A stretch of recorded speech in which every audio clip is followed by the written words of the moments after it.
Good afternoon, everybody. My name is Carolyn Dubé. I'm the Executive Director with Fertility Matters Canada, and I'm thrilled today to be here for another session of Figuring Out Fertility with Dr. Kajaa Abrol from Trio Fertility in Toronto. This is her first appearance on Figuring Out Fertility, and I'm thrilled, Dr. Abrol, to have you here today because you're going to talk about all the things you need to know when you're new to fertility treatments and IVF and or other fertility treatments, and learning what you can actually expect.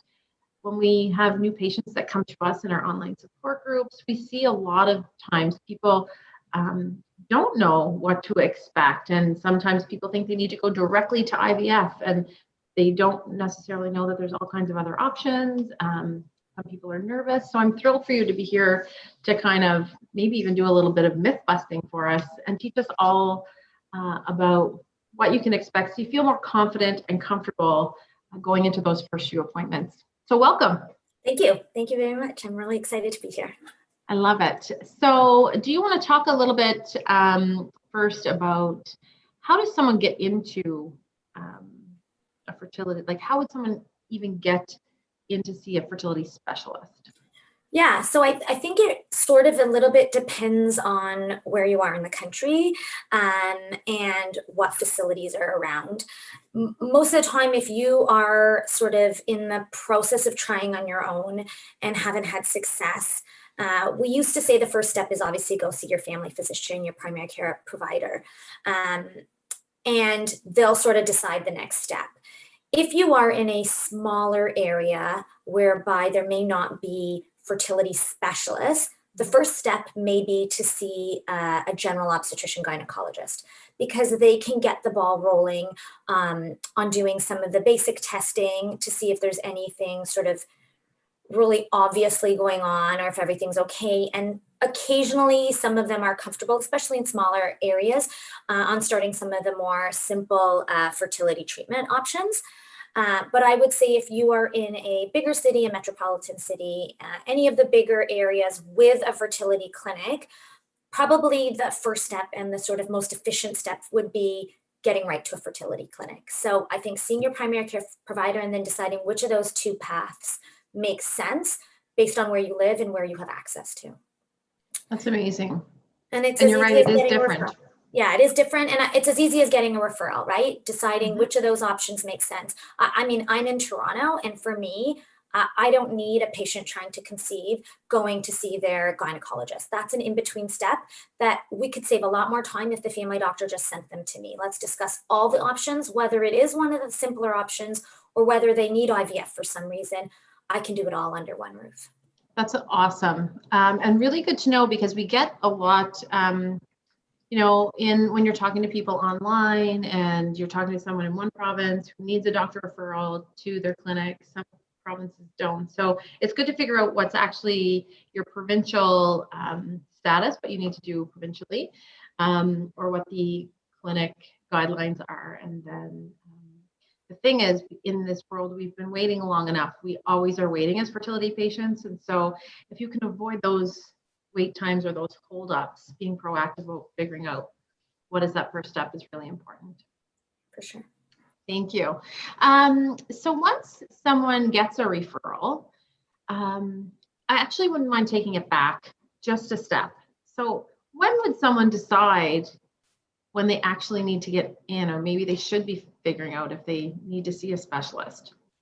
So we know by definition, we say infertility is a year of trying, but I don't think that means every person should be at home trying for a year before they now get a referral. I think there are definitely a few significant factors that would play a role. So if you're under the age of 35, so relatively young and trying, we would say try for a year, maybe a little shy of a year, but a year or so, and then sort of seek help. But if you're over the age of 35, I would say at about 6 months is when I would take that step, talk to my family doctor, and start the process of getting a referral made. Okay. Reasons I would actually see somebody right away. If you know that you have had a history, a lifelong history or several years history of irregular cycles, that's the patient I would say see somebody right away.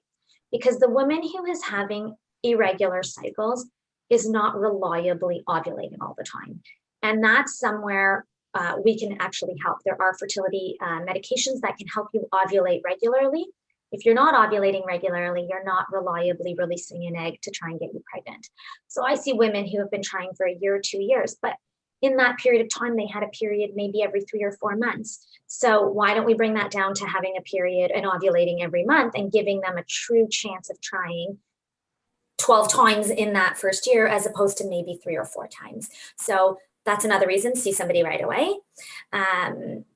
And I'd actually say, so even though we say above the age of 35, see somebody after 6 months, I would say the woman who is over the age of 40, even if you want to start that referral process, even a little bit before that 6-month period of time, not unreasonable. We know, unfortunately, the age of the woman plays a significant role in prognosis. And so, if I had a patient who was 41 or 42, I may not say, hey, wait 6 months. Maybe after 3-4 months of trying, get the ball rolling, because like you said, it can take a varied amount of time to even see the fertility specialist. That's really, really important information. Many times patients are under the understanding, because they've talked to their family doctor. We hear that on a regular basis. You have to try for a year before we can refer you. And so, and I know a lot of people, of course, would sort of follow that guideline and hope for the best, but the underlying condition, especially if you've got something. And what about if someone is diagnosed with PCOS or endometriosis? Is that something, if you're 29 or 30 and you have this underlying reproductive health issue, should you be seen by a specialist sooner rather than later, or? Probably. So most of those women, if they have that diagnosis, are being followed by a gynecologist. So most of them are going to be, I shouldn't say always, you never know, but for the most part, that gynecologist is, the minute they bring up fertility, will likely sort of refer them a little bit earlier. For the PCOS patient, that's commonly linked with the irregular cycles. So that goes with my whole irregular cycles, get seen sooner. For the endometriosis patient, I would say it very much depends on their goals, right? So if fertility is now, they know they have endo and fertility is now their goal, not pain management, then I definitely talk to their gynecologist and get them referred sooner rather than later. It isn't that endometriosis patients necessarily are going to have a hard time getting pregnant or have the same issue as a PCOS patient where they're not ovulating. But we do know that endometriosis can affect various aspects of fertility, be it the egg quality, the egg quantity, or the tubes. And so I would say that as a patient, I would see sooner rather than later. So it doesn't mean at 1 or 2 months of trying you need to see them, but maybe not a year. Maybe at 6 months of trying, they should get a referral as well. Again, sometimes we can still be conservative, but getting their foot in the door is probably going to help them. Awesome. Thank you for that. So then the next step, the patient comes and they're meeting you in an initial assessment. There's a number of ways to look at fertility treatments. IVF is not the be all end all. It's not the only option. How do you talk to patients about what their options are? How do you help them decide what their treatment plan could look like? So I divide treatment paths into 3 paths because I like to think of things in order and make sure I understand them all. So to me, the most conservative path in somebody who does not ovulate regularly on their own would be ovulation induction. So that means we give a fertility medication, often starting as a tablet. Occasionally, we have to take a step up and use injection medication. But we give this fertility medication in order to help a woman produce a follicle, so a little fluid sac that holds an immature egg, help it mature, develop a mature egg inside, and eventually ovulate. So what somebody with regular ovulatory cycles does, we're going to help the woman who has irregular cycles and doesn't ovulate regularly. So that would be my first path. And we combine that either with just timing intercourse, so same as you would do when you start off trying at home on your own, or if there is any sort of mild sperm factor, we may add in intrauterine insemination, or what we call IUI. So that is where we take the sperm, wash the sperm, process the sperm, and then inseminate it, put it inside the uterus so that it's one step closer to that egg that she's ovulated. So that would be path one, but that path is only for the woman who doesn't ovulate regularly on her own. If the woman already ovulates regularly on her own, or if she's done that, that hasn't worked after a few months, I would take it a step up. So a step up has a few different names. So you may either hear it called controlled ovarian hyperstimulation, COH. You may hear it called superovulation. Either of these, they're all the same. It's where we're giving those same fertility drugs, either as a pill or as an injection. But now she's already making one follicle or one egg every month. We now want to try and get those ovaries to produce a few extra follicles and eggs. Not aiming for a lot, somewhere between 2 and 4 is usually the sweet spot, because what we're trying to do is increase pregnancy rates without increasing the risk of multiples too much. Right.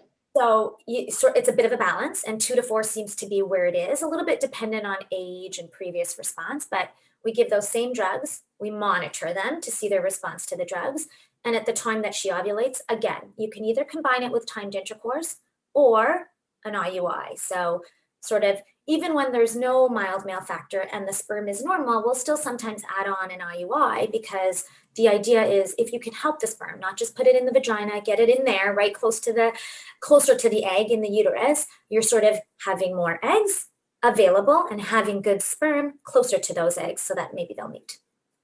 Awesome. And then the final step or the final treatment option would be in vitro fertilization or IVF.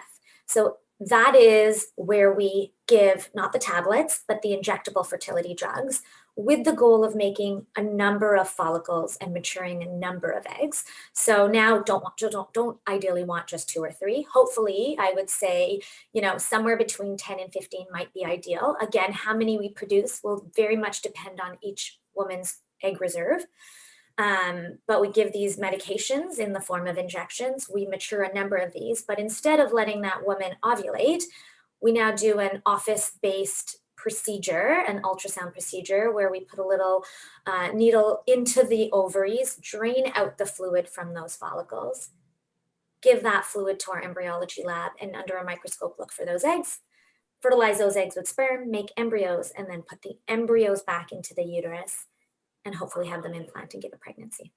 Wow, that's amazing. So it's nice to see that there are different options and there are different steps that are available to patients, some less invasive than others, and of course, really dependent on the diagnosis, the female, and most likely the male too, I'm sure. Yes, for sure. So when you've got a patient in your office and you're talking about these options, how much input does the patient get? Do you sort of say, this is your diagnosis? How do you come to the decision on which kind of column this patient or a patient would fit into? So I think as the expert, my job is so regardless of whether an option really viably makes sense for a patient, I like to go through them all. I mean, I don't necessarily talk about ovulation induction in every patient, because if you came to me and you have regular cycles, to me, that's not even an option. I don't need to make you ovulate. You do it on your own.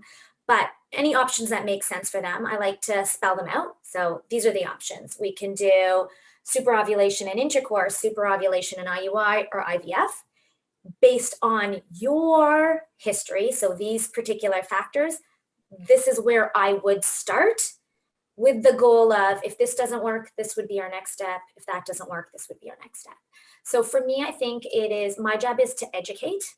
My job is to make a recommendation based on the relevant factors. Mm-hmm. And the patient's job is to let me know what they're comfortable with, what recommendation they want to take, because I can tell you what I think is best for you. But if you, one, are not comfortable with it, two, financially can't afford it, or just don't want to do it, then, I mean, we have to find a balance, right? So I like to review all options, but I do think it's my job to tell them what I recommend, or what sort of makes sense, and what I see as their sort of treatment path should one option not work. And then I sort of listen a little bit to my patients in terms of what makes sense for them or what they're comfortable with. Great. Thank you for that. I'm sure that people who are watching or who will watch the replay will really appreciate knowing that there could be options, and that these discussions happen, expert to patient, and that you can communicate back and forth to figure out what's the best next step. Can you tell us a little bit about what cycle monitoring is for a patient, and how does that help fertility, like a fertility specialist during the treatment cycle?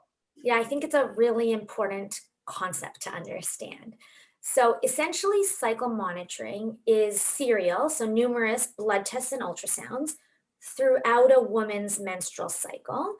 And we do it in a fertility treatment cycle, be it an intercourse cycle, an IUI cycle, or an IVF cycle, to look at how a woman is responding to medication. And there's a number of factors that we want to look at. So ultrasound is important in order to look at the ovaries and see how the follicles are developing in response to fertility treatment or fertility medication. So follicles, just to review, little fluid sacs within the ovary that hold immature eggs. And as we're giving women medication in a treatment cycle, we're looking to see that these follicles are growing. And the idea is that there's an egg in there that's maturing at the same time. So we're looking on ultrasound to see these follicles grow and look at what their measurements are, because the measurement of the follicle is correlated with maturity of the egg inside. We're looking at ultrasound also to look at the lining of the uterus, because as a woman does develop follicles, her estrogen level goes up and the lining of the uterus thickens and gets it ready for implantation. So we're going to look at that as well. And then we're going to look at, in addition to ultrasound, hormone levels. So we're looking at her blood hormone levels to see what are they doing in response to these follicles growing. So what we expect is that as an egg matures, her estrogen level rises. So we want to see that rise in estrogen level. If a woman is approaching ovulation, her LH level is going to start to rise. So that's an important one to look at both in IVF and IUI cycles. So in an IVF cycle, we don't want a woman to ovulate. We want those eggs to stay inside. So we actually give medication to prevent that from happening as the follicles grow. So it's an important level to look at to make sure someone's not prematurely ovulating despite the medication. In an IUI cycle, we're not controlling ovulation. We're watching to see if it happens on its own. So we're going to watch that level. Whether or not it happens on its own, we can still give what we call a trigger shot, or a hormone that will help trigger ovulation or supplement ovulation. So that's an important level to look at. Occasionally, doctors will look at progesterone levels, not so much at the beginning of the cycle, but maybe sort of after ovulation or around the time of ovulation, because once you've ovulated, we expect the progesterone to go up, but we don't necessarily want it to go up before. And lining of the uterus. So we expect as that estrogen level goes up, the lining's going to thicken. There are certain numbers you'll hear about. So people often talk about the lining thickness being somewhere between 0.6 and 0.8 centimeters, ideally sort of 0.7 centimeters and above. So we sort of want to see that it's growing and doing that before ovulation. Once you have progesterone, it doesn't thicken in the same way. It changes the texture of the lining to get it ready for implantation. So we're not looking at it after ovulation, but before ovulation is key. So when someone comes in for monitoring, and that's a common term sort of in this fertility space, you'll see people are in, hashtag morning monitoring, that type of thing. How often can a patient expect to have to come in for monitoring from sort of, is it before treatment cycle starts? Is it during the treatment cycle? Like, what does that look like? So I do think I think it's going to vary clinic to clinic for sure. But I think to just get a general sense, clinical to clinic, patient to patient, right? Sometimes there's reasons I need to bring somebody in a little bit more than I expected.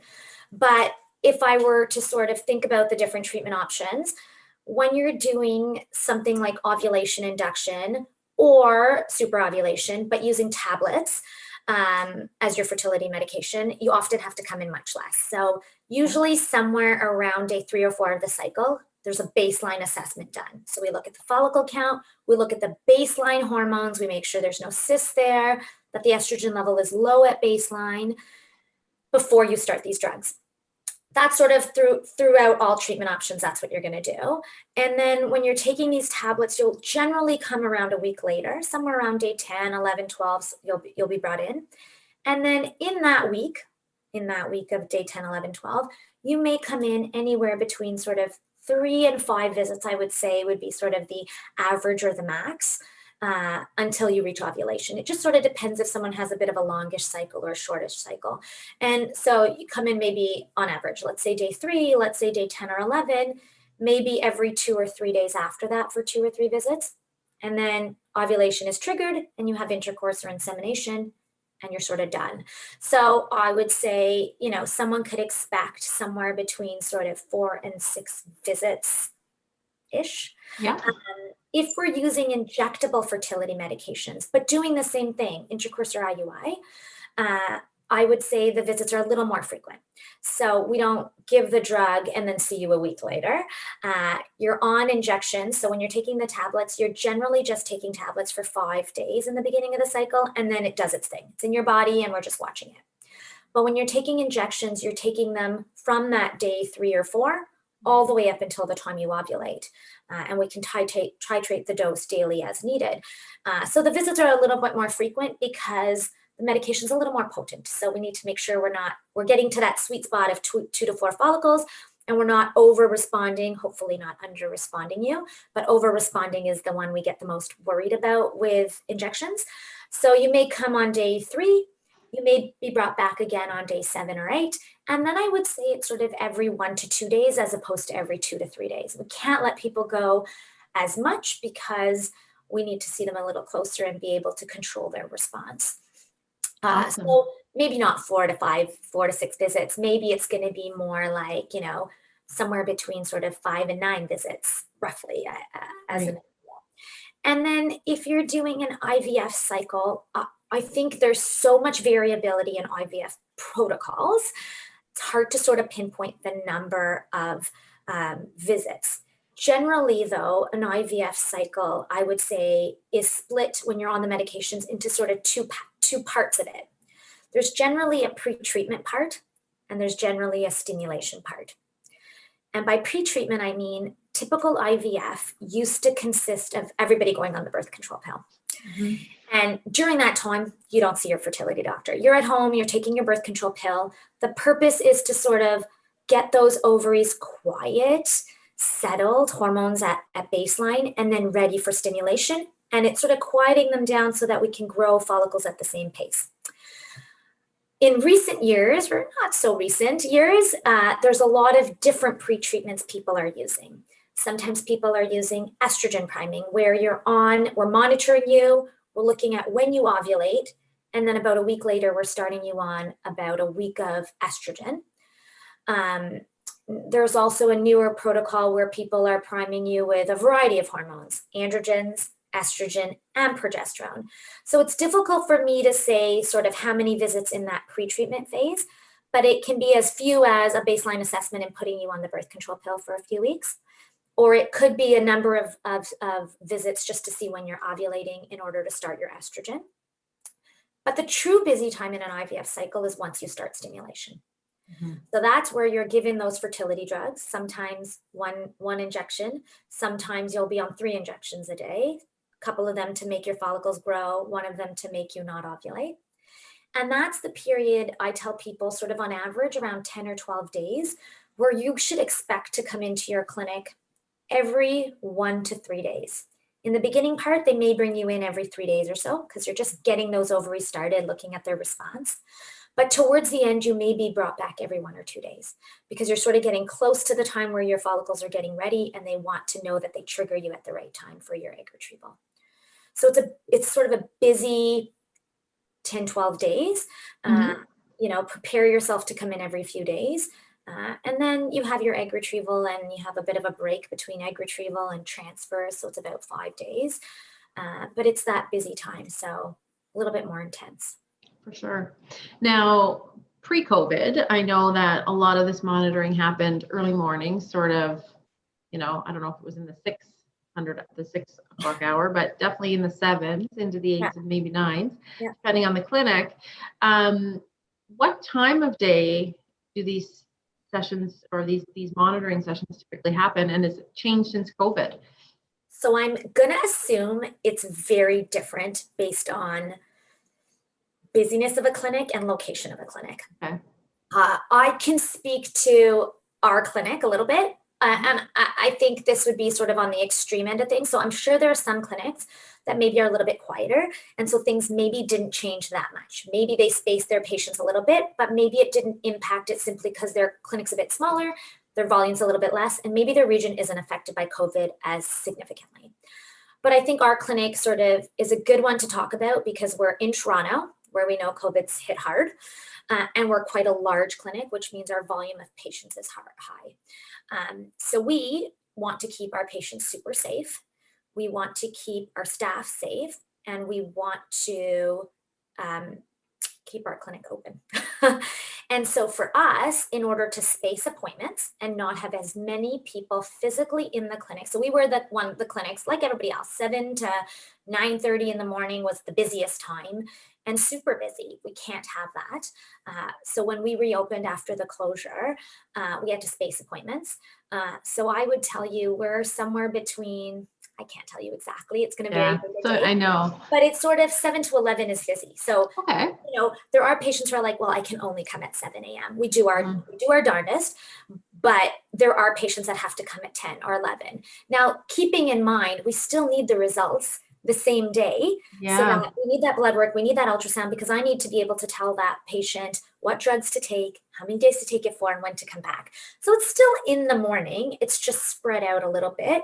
Sure. I would say our patients are doing amazing at sort of adapting to this, and they get it and they feel safer with it. So for my patients alone, I've heard really good feedback and they get it. I mean, I do my best. I have a number of patients who are teachers, and Right. I'm very, very certain to write on the protocol, like she needs 7 to 8 a.m. because there's zero flexibility. She's got to get to school. We do our best.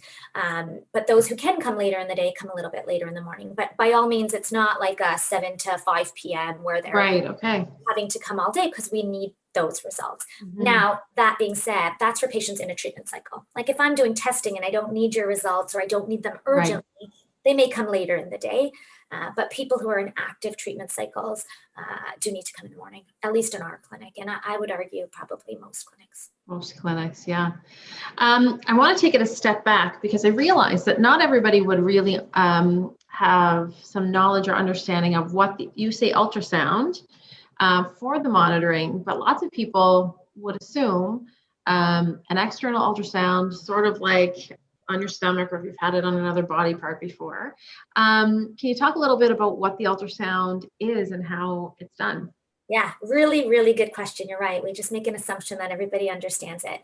So the ovaries are not very big, and they're way deep in your pelvis. You can't really feel them. Maybe you can some months feel like you feel them because you have a big cyst on them or something. But in general, they're tiny and they're way deep in. And so the best way to see them is with a transvaginal ultrasound. So picture a little long sort of tube-like structure, a little wand. And when you go in for an ultrasound, on your initial baseline ultrasound on day 3, they may ask you to have a full bladder, and they may scan from the top. And that's sort of good, and you can kind of see the ovaries sometimes, and it's good for seeing the uterus. But if you really want a good look at the ovaries and really be able to look at the follicles, we need to do an internal ultrasound. So we call it a transvaginal ultrasound.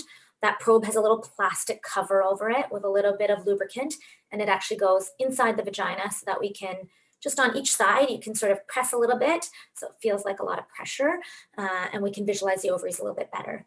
And every monitoring appointment that requires an ultrasound will typically be done after that point, after day 3, will typically be done transvaginally.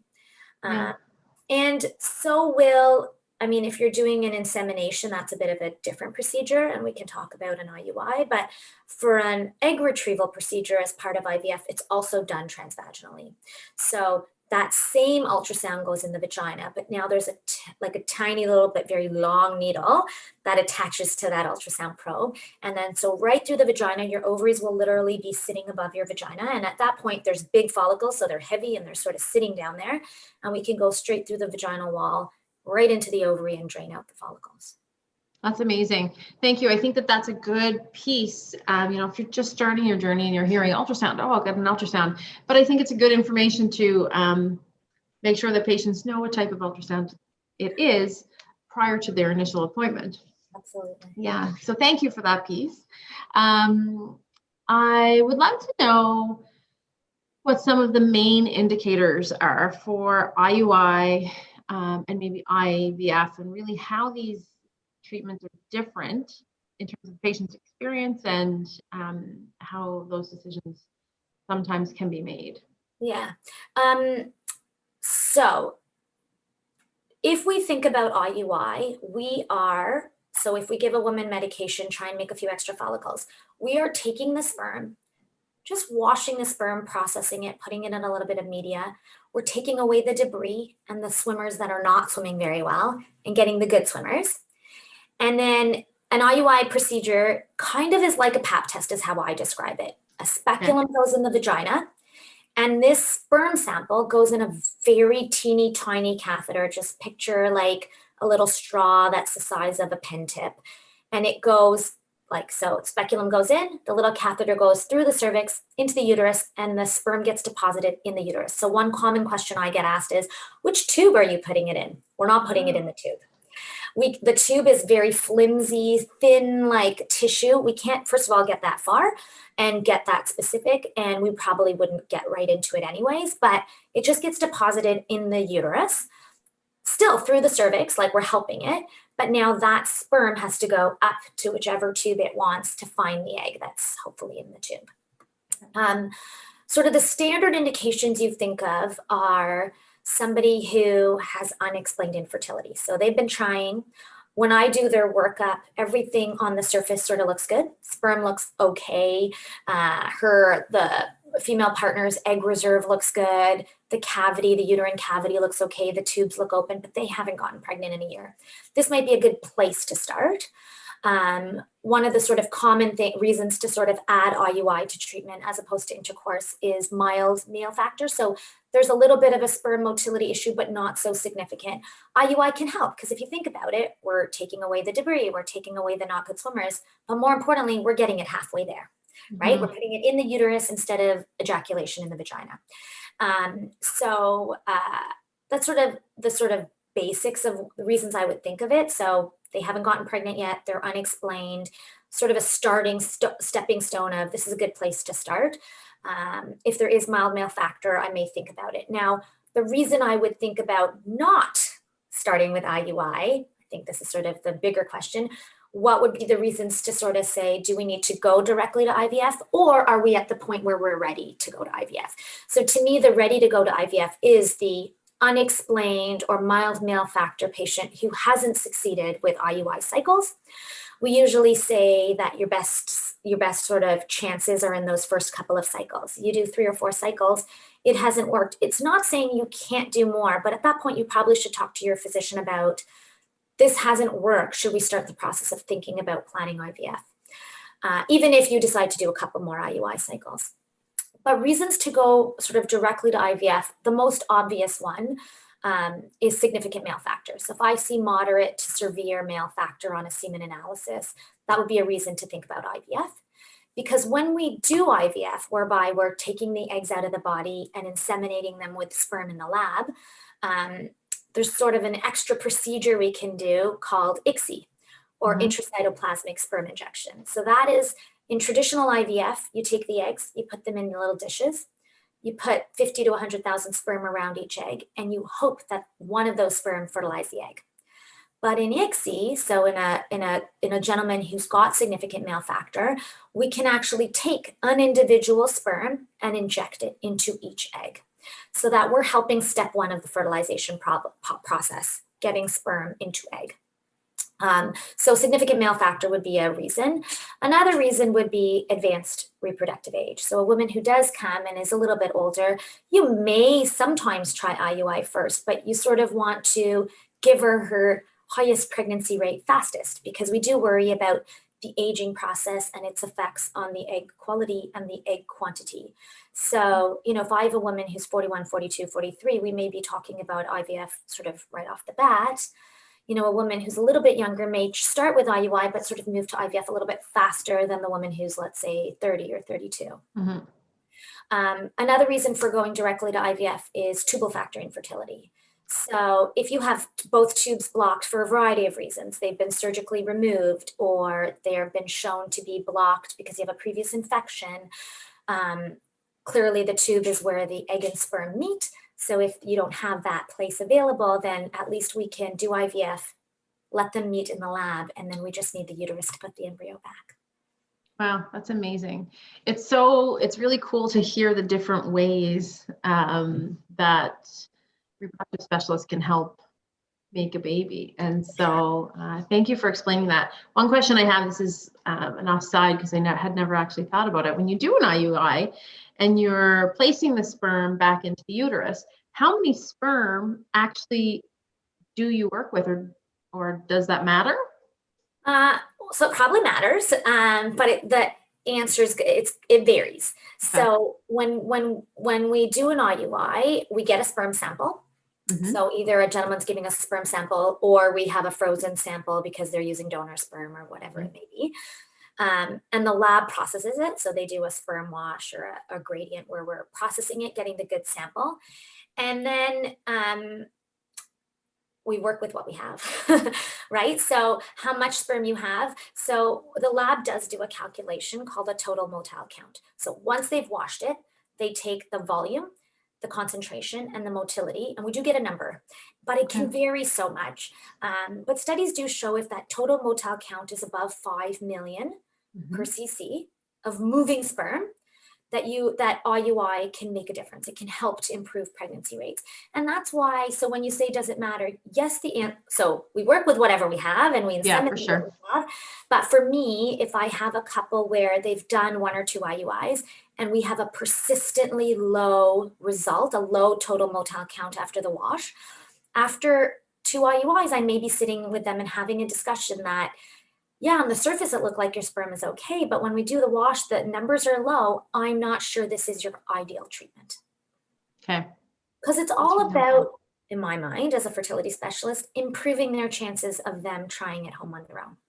Yeah, exactly. With whatever treatment makes sense for them. Right. And that's really important. And it's nice to hear you say that from the patient perspective. So thank you for that, because I realized I have had IVF with ICSI. No, I've never experienced an IUI, and so I know the tube well, but I know that there's a single embryo going through there, and I thought, oh, how many sperm actually are part of this process? So millions. Yeah, and I think that's important. It's not just 20. It's millions that are actually involved. So thank you for answering that. I don't know if anybody else was thinking it, but it just struck me as something I'd like to know. So thank you for that. We do have a few questions that have come in. I'd love to, we've got a little bit of time if you'd like to answer a couple of patient questions.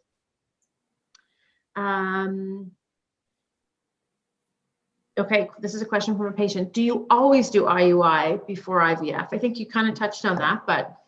So no, definitely not. I mean, like I said, there's some very specific indications. So advanced age, maybe, significant male factor, blocked tubes.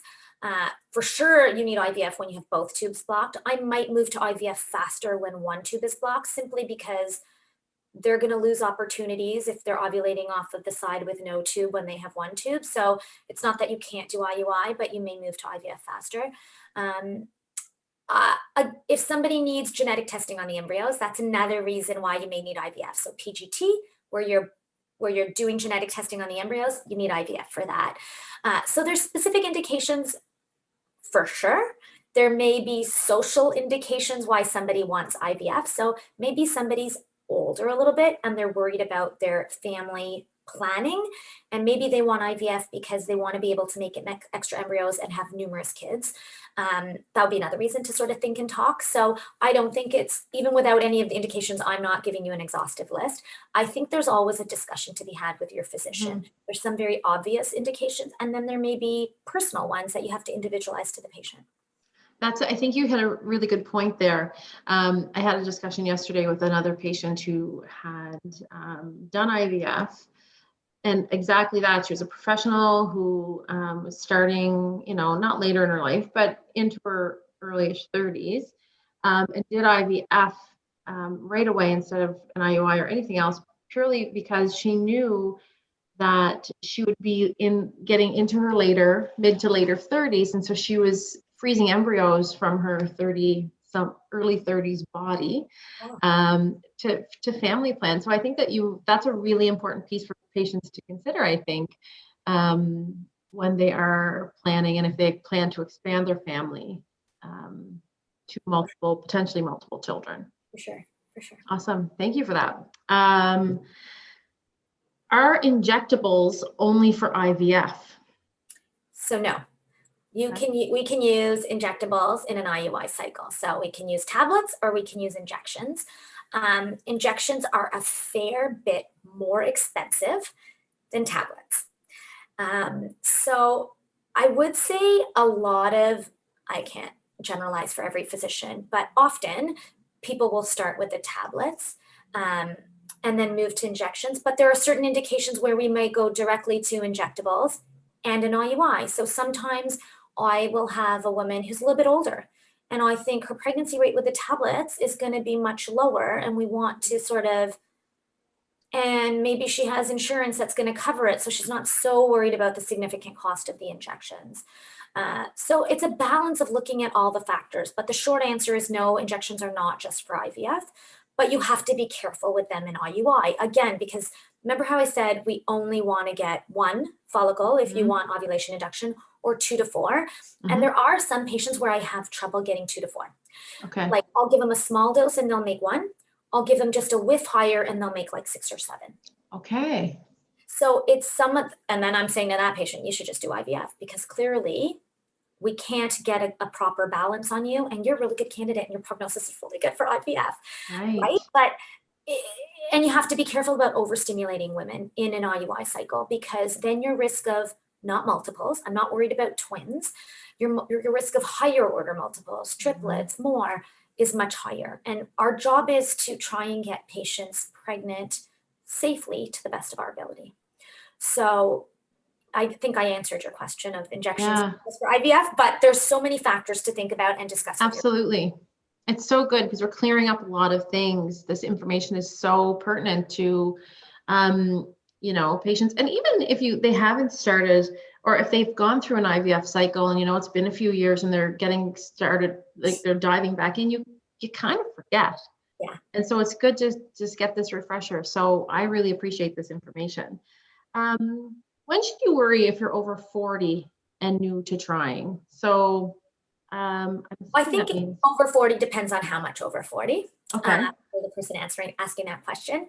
If you're just 40, I'd say do what we say normally for the person over 35. Like normally I say, 6 months of trying over the age of 35, but over 40, maybe, after 3 or 4 months, you want to get that ball rolling on seeing a specialist. Again, because in the time that you wait to get the referral and then see them and do your testing, maybe you'll get pregnant in that time. But if you haven't, then by the time that 6 months rolls around, you've already, you're getting in to see them. Yeah. So depending on how much you are above that 40, I would say, you don't need to go at month 1 or 2. Try at home for a few months, but get the ball rolling sooner rather than later. Okay, that's really good advice. Thank you. My test results were inconclusive. My clinic is saying we have unexplained infertility. Is there anything else we can do, or is that it? So unexplained infertility is a hard one. I find every time I say that, now I'm not in the office with patients, I'm doing everything by telephone, so it's harder to see people's reactions. But I do find overall it's a really frustrating diagnosis. I think particularly because everyone wants to know what's wrong, because then we can fix it. One thing I like to always say is, remember, just because I could tell you what's wrong doesn't mean I can fix it. I think it's important to remember that. And I also think that unexplained means you still have options for fertility treatment to improve your chances. The problem with the testing that we do is it doesn't do everything microscopic, right? It doesn't tell us what's happening when egg and sperm is interacting, number one. So is there a fertilization issue? We don't know, right? Until you do IVF and put those egg and sperm together, you don't know. Doesn't tell us if there could be an egg quality issue. Even IUI doesn't help us with that. There's no great test for egg quality. So I don't know what tests this person has had specifically, but if you've had a basic fertility workup You've tested your ovarian reserve, egg numbers. You've tested your uterine cavity and your fallopian tubes. You've tested your partner's sperm. You've tested all your hormones, like your thyroid hormone and all of that, and nothing else, and nothing has come up, then yes, you are unexplained. And really your options are sort of to discuss the options that I've sort of talked about today. So, you know, based on your age and anything else that may be there in your medical history, does it make sense to start with a bit of superovulation and IUI, and then progress to IVF if you need it? Awesome. That's really helpful. Thank you for that. So for those of you who are watching, I hope you've taken a few things away from this session. I certainly have, and I've been in the industry. I've been a patient several times, and I've learned a few things today. I love this Figuring Out Fertility series for that exact reason, to help educate and make patients feel empowered, informed, so that they can make more informed decisions about their reproductive health options, and in turn helping their medical team and their care team along, on this journey, so that they're working in conjunction and everybody feels like progress that they're making is together, and everybody knows what the best options are. Dr. Abrol, thank you for this. This was incredible. Is there anything else you'd like to add? Anything that we didn't touch on that you feel is important? I think I think it's important to sort of understand all the options and really say to your physician what makes sense for us. Because the options are on the table, but it doesn't mean all the options are good for everybody. Mm-hmm. And really your doctor's expert job is to say what makes sense for you. So ask them questions at that review appointment where you're looking at all your test results. Ask them and say, okay, I know what the options are out there. What makes sense for us? Where would you start? And if that doesn't work, where do we go? And really listen to their expert opinion on sort of looking at your results, what makes sense for you. Every couple's different. Every patient's different. Yeah. That's very helpful. Thank you for that. So if you're a patient watching, please speak up. Please have this open conversation with your fertility care expert. You heard it here from Dr. Abrol, who is a fertility expert. Have the discussion. Ask what's best for you. Advocate for yourself. Get the information that you need to help you make the decisions. Dr. Abrol, thank you so much. Thank you to Trio Fertility for their support of Fertility Matters Canada. We are a national Canadian, registered Canadian charity, and we rely on clinics across this country to help us continue our mission and vision to empower you as a Canadian fertility patient. So in this time of giving, if you have the means to do so and you'd like to donate to Fertility Matters Canada's charity, please find us on fertilitymatters.ca or reach out to us via any of our social media streams. Thank you so much for tuning in, and we'll see you soon for another Figuring Out Fertility. Thanks. Bye. Thank you. Bye-bye.